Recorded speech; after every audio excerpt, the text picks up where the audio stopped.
Toy car parking hack with bicycle tire, DIY tutorial. Watch the video for a step-by-step guide.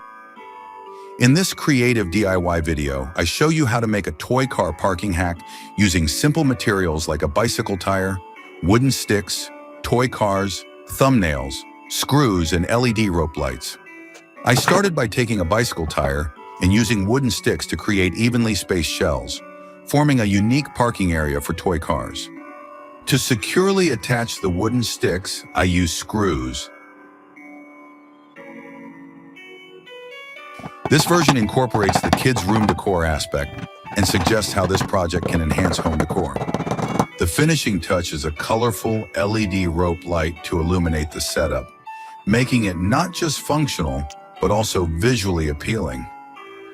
And to hide them for a neat look, I added thumb pins. This toy car parking storage is a great addition to any kid's room, adding both organization and a fun element of play. It can also serve as an imaginative home decor idea for children's spaces, combining functionality with creativity.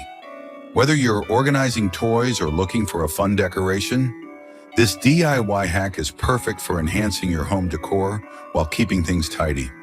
Don't forget to like, comment, and subscribe for more DIY hacks and creative home decor projects.